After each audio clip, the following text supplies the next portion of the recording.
In the vast and turbulent landscape of the 12th century, one name echoed from the deserts of Egypt to the holy city of Jerusalem, a name that struck both fear and respect into the hearts of his enemies: Salah al-Din Yusuf ibn Ayyub, known to the West as Saladin.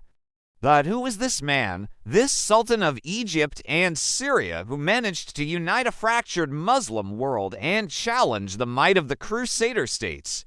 The answer lies not just in his ambition or his faith, but in his revolutionary approach to warfare. This isn't just a story of swords and sieges.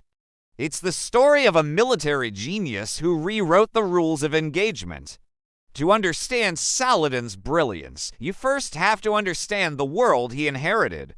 The Crusader states, established by European knights, were formidable fortresses of power. They had the best heavy cavalry of the age, knights clad in steel whose devastating charge could shatter almost any infantry line. The Muslim forces, in contrast, were often divided, a patchwork of competing emirs and factions. Direct, head-on confrontations with Crusader knights were often disastrous. Saladin knew this. He had witnessed it firsthand. So he didn't play their game. He created his own. His first and most crucial strategy was unification. Before he could face the Crusaders, he had to bring the Muslim Near East under one banner. Through a masterful blend of diplomacy, political maneuvering, and, when necessary, military campaigns against rival Muslim leaders, he forged the Ayyubid Sultanate. This gave him access to the combined resources of Egypt and Syria, a vast pool of manpower, wealth, and logistical support that the Crusaders simply couldn't match. Unity was his foundational weapon, the bedrock upon which all his military successes were built. With a unified empire behind him, Saladin revolutionized the composition of his army. He knew he couldn't beat the Crusader knights at their own game of heavy charges. So he focused on what his own troops did best: speed, mobility, and ranged attacks. The core of his army was a formidable combination of light cavalry, particularly Turkoman and Kurdish horse archers. These were the masters of hit-and-run tactics. They could ride in, unleash a volley of arrows that would harass and disorganize the enemy, and then retreat before the heavily armored knights could even react. They were a swarm of hornets, constantly stinging, wearing down the enemy's morale and stamina. But Saladin didn't rely solely on light cavalry. He integrated them with disciplined, professional heavy cavalry units, the Mamluks. These were elite slave soldiers, trained from a young age in the arts of war. They provided the solid, dependable core of his army. When the time was right, after the horse archers had done their work of disruption, the Mamluks would deliver the decisive, crushing charge. It was a perfect symphony of light and heavy, speed and power. He also maintained a large, reliable infantry force, composed of both spearmen and archers, who were essential for holding defensive lines and for the grueling work of sieges. This leads us to another key aspect of his tactics: attrition. Saladin was a master of the long game. He understood that armies marched on their stomachs and that campaigns were won or lost based on supplies. He would often avoid a pitched battle, especially if the odds weren't in his favor. Instead, he would use his mobile forces to raid Crusader supply lines, burn their crops, and poison their wells.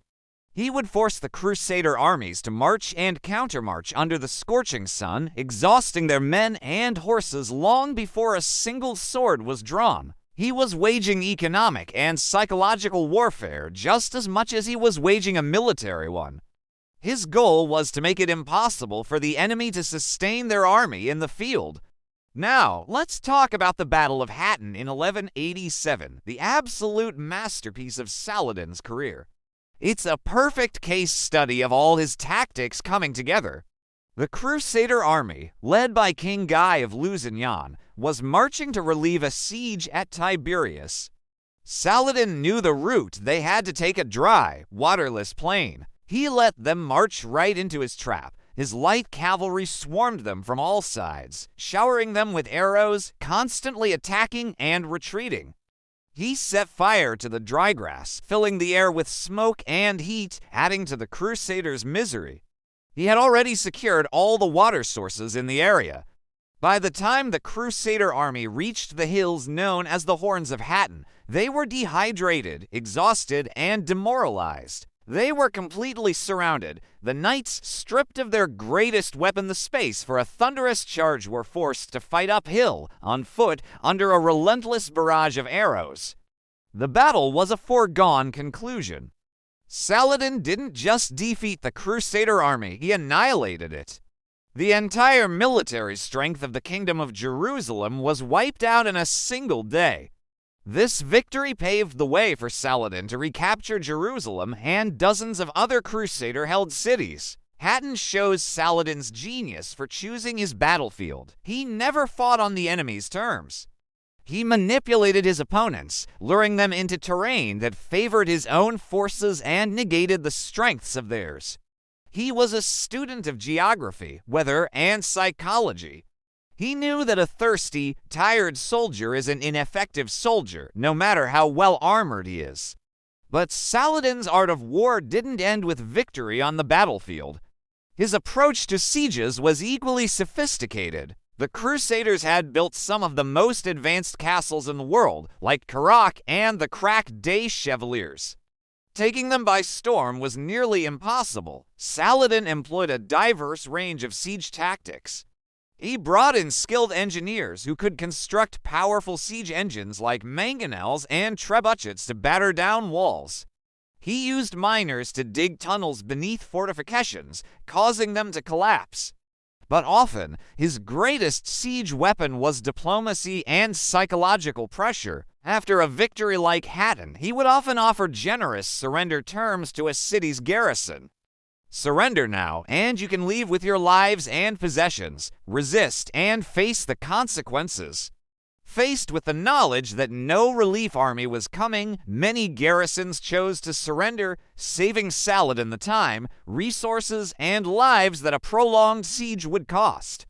This pragmatism allowed him to conquer territory at a breathtaking pace. Of course, Saladin wasn't infallible. He faced setbacks, most notably during the Third Crusade against Richard the Lionheart. At the Battle of Arsuf, Richard's discipline and tactical acumen allowed him to withstand Saladin's harassing tactics and inflict a rare battlefield defeat on the Sultan. This showed that Saladin's system could be countered by an equally brilliant and disciplined commander. But even in defeat, Saladin learned and adapted. He recognized Richard's strength in open battle and shifted his strategy to one of defense and denial, preventing Richard from ever retaking Jerusalem. What truly sets Saladin apart, however, is that his legend is built on more than just military prowess. He was famously chivalrous and merciful, a reputation acknowledged even by his Christian chroniclers. After capturing Jerusalem, he allowed the city's Christian inhabitants to ransom themselves and leave peacefully, a stark contrast to the brutal sack of the city by the First Crusade. This reputation was itself a weapon. It made enemies more willing to surrender and made his rule more acceptable to the diverse populations he governed. In the end, Saladin's war tactics were a reflection of the man himself. Patient, pragmatic, adaptable, and visionary. He combined the mobile warfare of the steppe nomads with the disciplined organization of a settled state.